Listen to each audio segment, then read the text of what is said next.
Saludos cordiales, también un saludo especial en este día al doctor Alfredo Borrero Vega, vicepresidente constitucional de la República del Ecuador. Gracias por aceptar esta invitación para dialogar con los manavitas, señor vicepresidente. Se superó la barrera de los 100 días en el gobierno. ¿Qué destaca de la tarea cumplida en lo personal desde la vicepresidencia de la República y por parte del gobierno que dirige el presidente Guillermo Lasso? Saludos cordiales. Un saludo muy especial, cariñoso, lleno de afecto para toda la provincia de Manabí, de manera particular para la ciudad de Manta. Efectivamente cumplimos los 100 días, creo que hay muchas cosas que destacar, entre ellas la que lleva la bandera principal, el haber cumplido antes de los 100 días el vacunar a 9 millones de ecuatorianos y continuar vacunando. Luego, en el área de la salud tenemos varios puntos que hemos conseguido hacer, entre ellos lo del Consejo Nacional de Salud, que es una institución que lo dejaron que se muera por no haberla reunido en mucho tiempo. El tema de visita a los hospitales en la provincia de Manabí, en la ciudad de Manta, estado en Puerto Viejo, en Bahía, y así en 55 hospitales en el país. El conseguir reabrir los trasplantes. Es decir, son una serie de factores que han llevado a que estos 100 días en el tema de salud hagamos una serie de cosas positivas, y el presidente en su mensaje a los ecuatorianos en las entrevistas ha destacado varias cosas que también son parte de un proceso de cambio en la forma de gobernar el Ecuador. Señor vicepresidente, muchos sectores reconocen el avance en la inmunización, pero también hablan de la deficiencia en temas como la seguridad o inseguridad y la reactivación económica a nivel de país, y en Manabí en temas como la reconstrucción, que sigue teniendo cosas pendientes y sin financiamiento, pero no hay definiciones sobre estos temas, o por lo menos no se las conoce. Así es. Creo que los tres temas fundamentales que el presidente lo ha definido están en relación a empleo, seguridad y salud. Esos son pilares de iniciar una construcción de modelo de desarrollo para los ecuatorianos. En el tema de salud hemos cumplido la vacunación y estamos con una misión de cambiar el modelo de atención de salud. Sobre seguridad, se está ya en un trabajo permanente para en las ciudades complicadas, en las provincias difíciles, tener un trabajo absolutamente operante entre las fuerzas del orden, la ciudadanía, para bajar este tema delincuencial que nos está complicando la vida a los ecuatorianos. También no olvidemos que se han hecho intervenciones en las cárceles, se va a destinar dinero para mejorar la estructura actual de las cárceles y construir un sistema de relación laboral para que los ecuatorianos tengan un trabajo. Lamentablemente la pandemia no nos ha permitido, la pandemia nos ha tenido a todos en esta situación de zozobra, de inseguridad y de impedir que los negocios se activen. Por lo tanto, al vacunar, consideramos que también vamos a reactivar la economía. Señor vicepresidente, vamos a pasar a hablar del tema de salud, pero antes de ello un pequeño pedido para plantearle una interrogante. Y con la reconstrucción, ¿qué? Es un tema que a los manavitas nos interesa y mucho, nos afecta y bastante. Y de lo que se conoce, todavía el Comité de Reconstrucción no se ha reunido, no se ha nombrado al presidente del comité, y hay muchas cosas pendientes todavía por avanzar. ¿Este es un tema prioritario o no está todavía en la agenda, dadas las cosas que están pasando en el país? No, Manabí es un tema prioritario para el gobierno del presidente Lasso. Recordemos que él, a su vez, tiene el 50% de su sangre manabita, porque su madre es nacida en Puerto Viejo. Y eso no solo a los que hemos nacido en Manabí, sino a los que hemos estado en Manabí tantas veces. Yo visité muchas veces la provincia entera, todos sus cantones, y sé que del sufrimiento que sintieron cuando los dineros para la reconstrucción fueron utilizados para otros fines.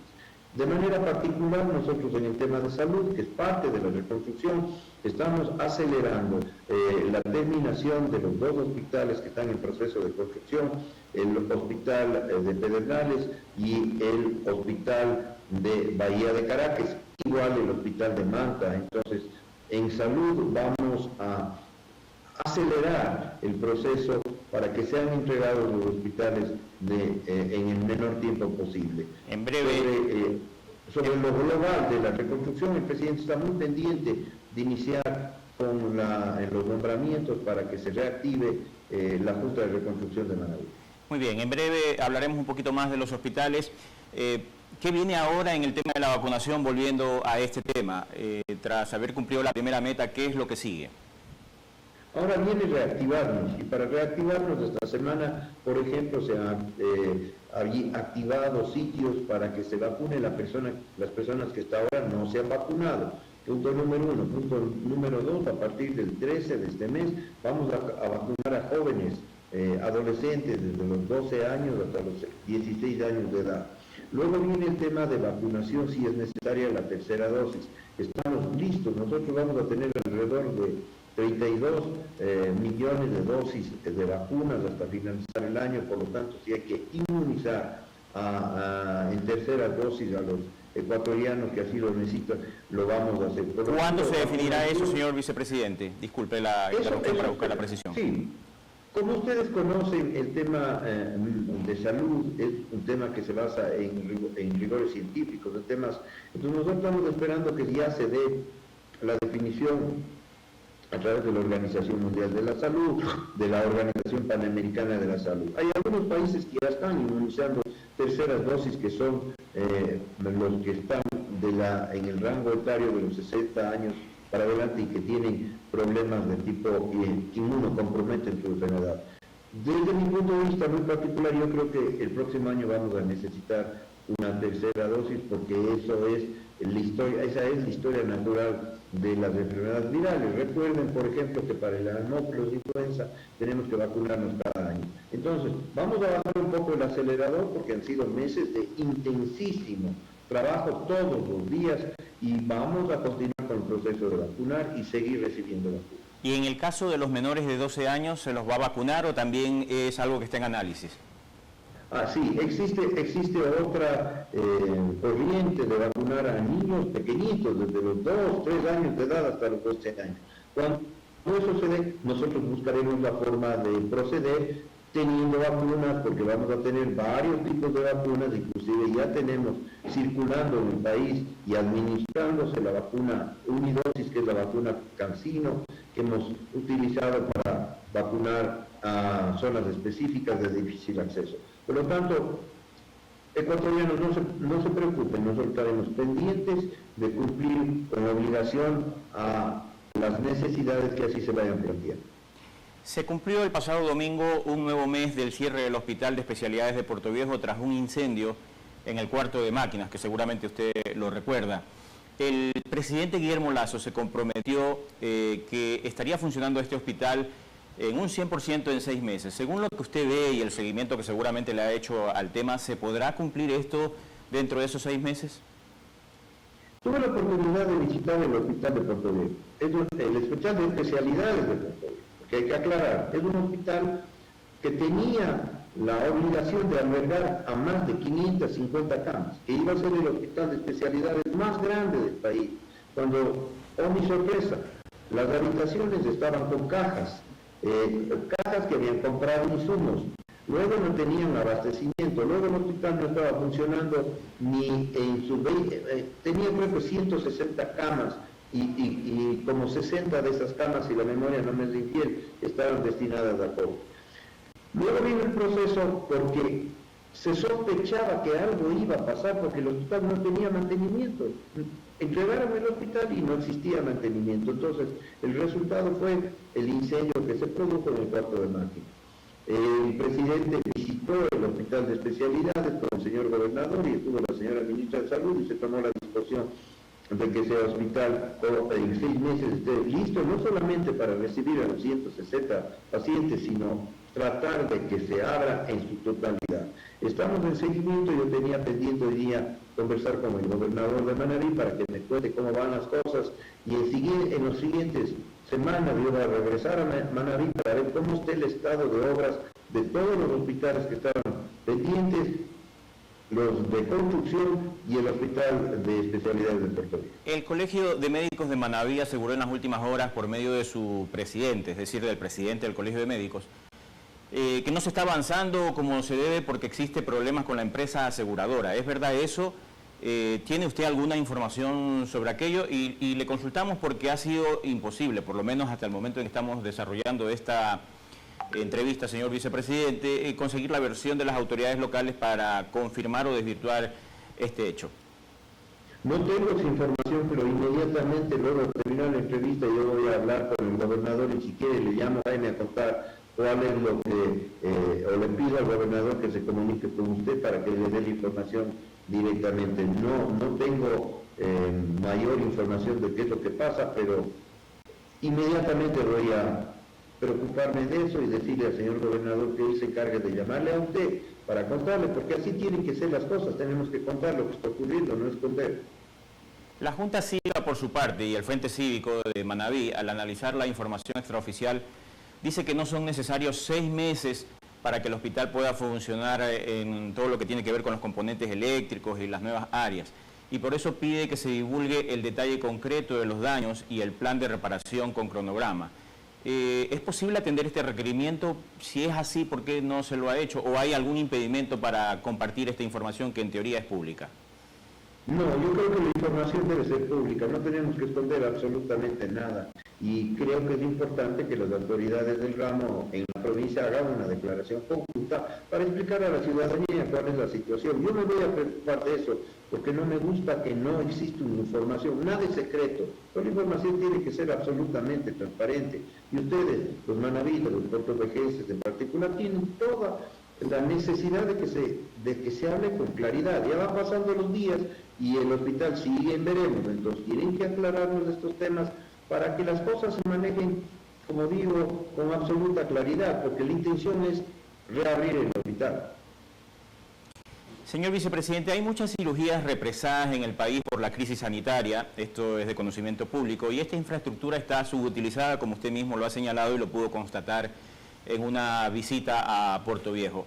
Entiendo que este es el hospital del país, usted me lo ratificará, no de la provincia, que tiene una gran capacidad para cirugías por sus quirófanos.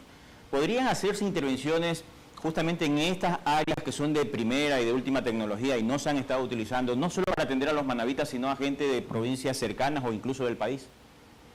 Exactamente, el hospital de Puerto Viejo debe constituirse en un hospital de referencia local, zonal y nacional, porque tiene la capacidad. Lamentablemente las áreas están cerradas, lamentablemente los equipos no fueron adquiridos para que funcionen los quirófanos, lamentablemente no tenían acceso a insumos y medicamentos, pero nuestra finalidad está en potencializar, abrir el hospital para que no solamente dé cobertura a la provincia de Manaví, sino a toda la zona, con lo cual nosotros vamos a descargar la cantidad de cirugías represadas, que como usted muy bien lo dice, que se han visto represadas por la pandemia, sí, porque los hospitales se han dedicado a tratar la pandemia, pero por suerte ya estamos, espero que así sea, estamos de salida del tema de la pandemia por el momento y tenemos que atender las otras patologías, como son los pacientes con cirugías que necesitan prótesis,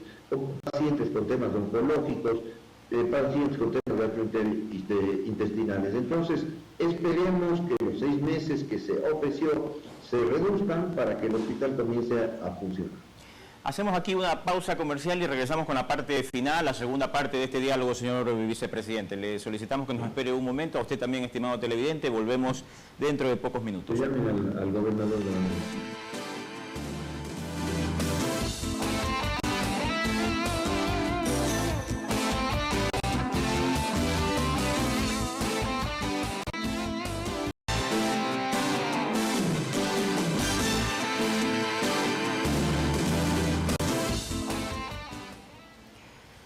Seguimos aquí en Manavisión, Canal 9. El doctor Alfredo Borrero Vega, vicepresidente constitucional de la República del Ecuador, ha aceptado una invitación de este medio de comunicación para dialogar con los manavitas a través de esta señal y despejar algunas dudas que sin duda hay en la provincia. Señor vicepresidente, gracias por ese diálogo y la posibilidad de conversar con los manavitas nuevamente.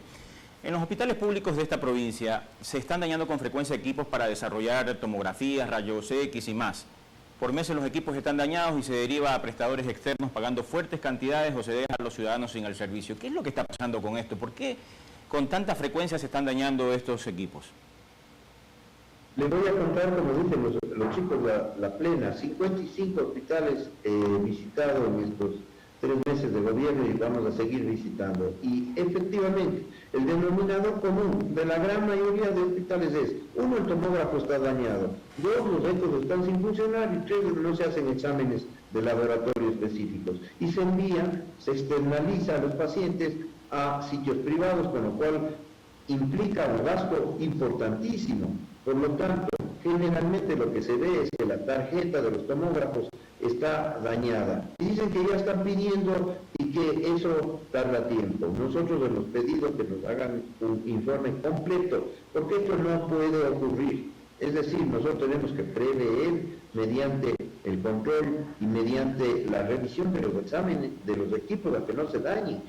Y hay hospitales, como siempre manifiesto, como hay el hospital Jaime Rocó Galilera de Ventanas, que tiene equipos de laboratorio y que no hacen exámenes de laboratorio.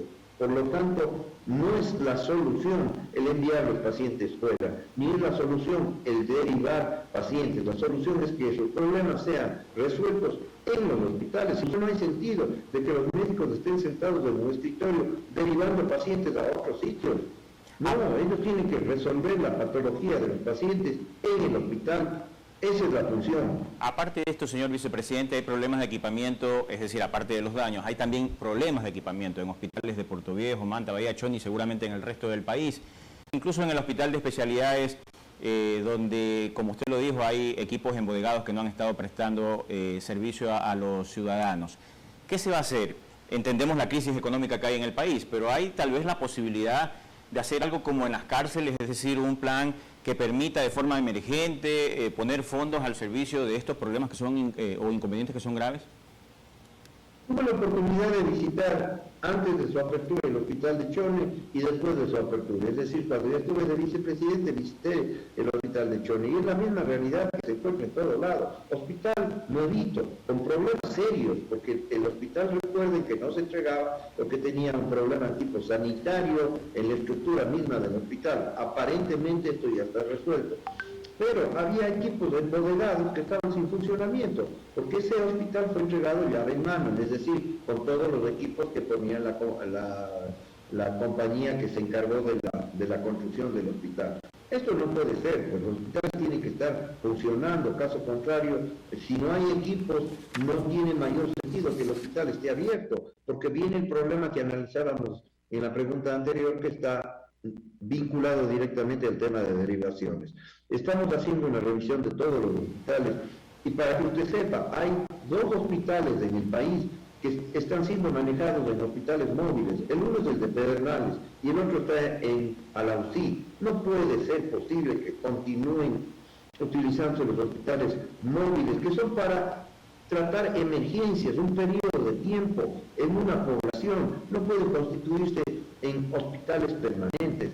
Visitamos el hospital de Pedernales. El hospital de Pedernales está en retraso de construcción, luego del problema que todos conocemos, que se llevaron el dinero. Nuestra intención es, paralelamente a la construcción de obra, hacer las licitaciones de los equipos, para que cuando se inauguren los hospitales tengamos en funcionamiento por lo menos el 90% de sus hospitales en relación a los equipos. Si no, no hay sentido abrir solo la estructura física y no dar los servicios que los hospitales tienen que brindar. Doctor, y los problemas de fiscalización, ya que usted nombra al hospital de Pedernales y la definición de la propiedad de los terrenos donde se levantó el hospital de Bahía, ¿cómo siguen? ¿Qué ha pasado con esto?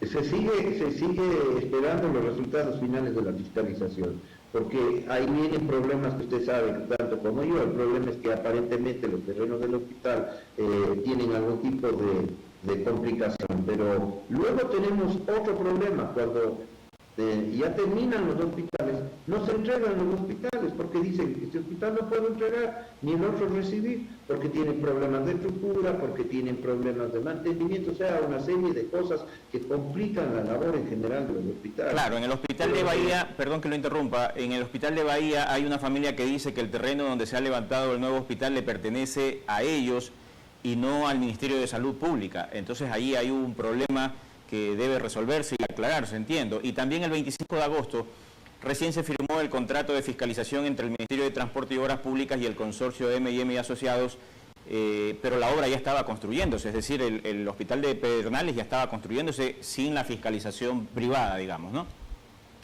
Así es. Visité el hospital de Bahía de Caracas y visité, como les conté, el hospital de Pedernales. Lamentablemente estos dos hechos complican el proceso de desarrollo, pero hay que ser muy claro, nosotros tenemos que tener un proceso de fiscalización desde el día cero de comienzo de la obra, y este tema de los terrenos, inclusive hay un grupo de la sociedad civil que está viendo, revisando el tema del hospital de Bahía, y me hicieron pasar esta noticia que ustedes la tienen, y yo voy a encargarme nuevamente de hablar hoy para ver cuál ha sido el transcurso de la solución al problema de los terrenos. Señor vicepresidente, hasta la semana pasada había en Manabí quejas de la falta de medicinas básicas en los hospitales. ¿Cómo va la búsqueda de solución para este tema y cuál es la solución que se va a implementar? Nosotros tenemos una solución a corto plazo y una solución a largo plazo. La solución a corto plazo es dotar de medicamentos mediante una compra focalizada de emergencia que lo hizo el Ministerio de Salud Pública y que están en el proceso de llegada de los medicamentos. Eso significa que aproximadamente 123 medicamentos, sobre todo los de mayor carencia, para más de 135 hospitales. Pero nuestro objetivo final es dotar al paciente de medicamentos para que él, cuando tenga su receta, no tenga que pasar a la farmacia de frente a comprar el medicamento, lo cual me constituye algo criminal, porque hay pacientes que tienen un sueldo de $50 al mes y les envían a comprar recetas por $4.000, como una paciente en el hospital Carlos Andrade Marín en la ciudad de Quito. Entonces, este plan consiste en externalizar, es decir, el servicio de las farmacias. Eso no es privatizar la salud. Eso es que cuando usted salga de la consulta del hospital, del médico que le envió la receta, usted pueda acceder a una farmacia que le expenda toda la receta y usted no tenga que sacar un solo centavo.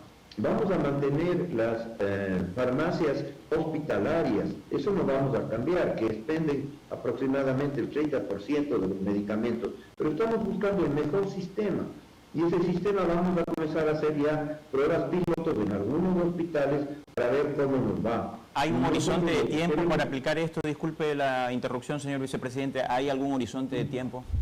Sí, nosotros en este mes ya vamos a comenzar a hacer varios hospitales pilotos para ver cómo nos va a ir mejorando en el transcurso del proceso. Esto no está escrito en piedra, nosotros lo que queremos es el objetivo final, y el objetivo final es que tengan medicamentos de calidad sin que el paciente tenga que sacar un centavo de su bolsillo. Las universidades de Manabí que tienen la carrera o la facultad de medicina están insistiendo en la necesidad de abrir especialidades médicas y de enfermería. El país requiere también nuevos especialistas. ¿Qué se hace frente a estas dos realidades? La necesidad de tener profesionales de alto nivel y esta posibilidad o pedido de las universidades. Nosotros nos reunimos la semana pasada con los decanos de las facultades de medicina del país. Y lo que queremos, en primer lugar, es reabrir los posgrados.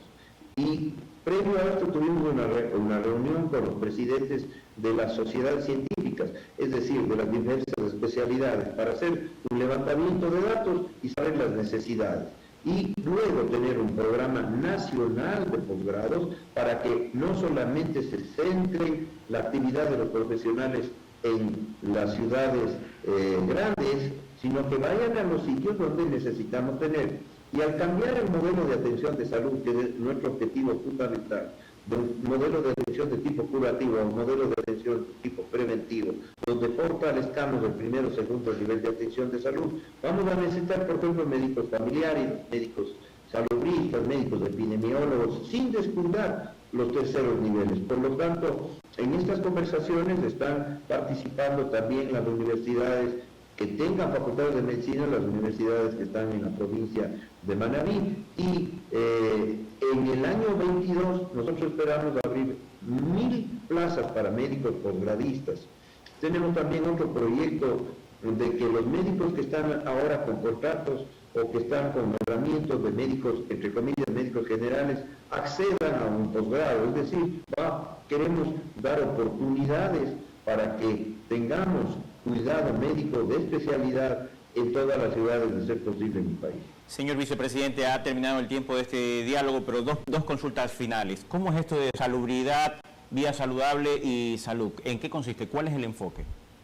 El Plan Nacional de Salud tiene 3 pilares fundamentales, porque nosotros vamos a cambiar el modelo de atención de salud de una salud de tipo curativa a una preventiva. Salud, salubridad y vida saludable. Vida saludable, bajar la prevalencia y la incidencia de enfermedades que matan a los ecuatorianos, como es la diabetes, hipertensión, problemas cardíacos, accidentes de tránsito, modificando la variante que es el tema alimenticio, hacer ejercicio. No soy partidario jamás de tener, por ejemplo, una tabla de drogas, cuidar el medio ambiente, ser ecoamigables. Luego pasamos al tema de salubridad, con las alcaldías y gobiernos descentralizados, dotar al 40% de ecuatorianos que no tienen acceso al agua potable. Manabí se muere de sed, siendo una provincia tan rica y con tantas fuentes hídricas, pero Manabí forma parte de este 40% donde los ciudadanos no tienen acceso al agua potable. Y salud implica fortalecer el primero y segundo nivel de atención, donde se puede dar cobertura al 70-80% de la patología. Nosotros no queremos que los ecuatorianos se mueran en las pailas de las camionetas cuando llegan a un hospital de primer nivel y no hay atención. Queremos que ahí se resuelvan los problemas y eso va a beneficiar a que los hospitales de tercer nivel, como por ejemplo, para citar un nombre que me estaba hablando tanto, el Hospital de Especialidades se dedique a manejar la patología compleja e investiguen, porque en los hospitales se tiene que investigar para saber cuál es la realidad sanitaria del país. Finalmente, señor vicepresidente, no sé si usted tenga conocimiento de este tema, ha llegado alguna versión a su despacho. Hay médicos y enfermeras manavitas que trabajaron en la pandemia y que según la ley deberían acceder a nombramientos por haber trabajado justamente en la parte más crítica de la pandemia. La ley incluso lo establece así, pero ha habido quejas de que algunos de esos nombramientos se lo han dado a supuestas personas, son denuncias, no sabemos si es real o no, supuestas personas que no trabajaron durante la pandemia. ¿Usted tiene conocimiento de esto? ¿Se está investigando? ¿No tiene conocimiento de esta posibilidad? No, sí tengo conocimiento de esto porque a los hospitales que voy es la misma historia de siempre. Me dicen, doctor, yo estuve trabajando en la pandemia y ahora me van a sacar o simplemente no tengo el nombramiento. Lo que se está haciendo es un levantamiento en todo el país, porque este es un problema, como conocemos, que debía haber sido resuelto por la ley humanitaria en el gobierno anterior, pero nosotros no evadimos las responsabilidades. Por lo tanto, se está haciendo un levantamiento completo en todos los hospitales de todas las necesidades de estos colegas que no solo son médicos, son enfermeras, son trabajadores de la salud, para no perjudicarles, sino para darles una respuesta en la cual nosotros podamos ayudar o continuar con su trabajo o ver lo que está ocurriendo. Ahora, también debemos aclarar que en la pandemia se contrató varios médicos para que resuelvan los problemas agudos provenientes de la enfermedad. Y en este momento, como ya el nivel ha bajado, como ya se están cerrando unidades de cuidados intensivos para manejar a pacientes con problemas provenientes de la pandemia, se está tratando de ver qué hacemos con esos médicos para tratar de redistribuir y que esos médicos sean los que se encarguen de solucionar, digamos, en las especialidades respectivas, lo que hemos conversado en el transcurso de la charla, ayudar en las cirugías, disminuir las cirugías represadas y ahora comenzar a tratar toda la otra patología que tenemos los ecuatorianos. Señor vicepresidente, gracias por darle tiempo a la provincia de Manabí a través de este diálogo para explicar un poco lo que están haciendo desde la vicepresidencia y desde el gobierno en Manabí y en el país, pues son temas que seguro le interesan a los ciudadanos. Ojalá pronto podamos tener tiempo de su agenda para seguir conversando y analizando las cosas que se quedan pendientes. Sin duda siempre hay más temas que tocar. Un cordial saludo y gracias nuevamente, señor vicepresidente. Encantado de poder conversar, y la vez próxima que esté en Manabí me encantaría darle un abrazo de manera personal y tener una entrevista directa. Me he comprometido a hablar con el señor gobernador. El señor gobernador de rato me informa que tengo una rueda de prensa. Inmediatamente que termine la rueda de prensa yo voy a hablar con él para que él le llame a usted, Jaime, y le dé las explicaciones del caso. Señor vicepresidente, un cordial saludo. Amigos, Muchas gracias. Un feliz día. Vamos a una nueva pausa y ya volvemos.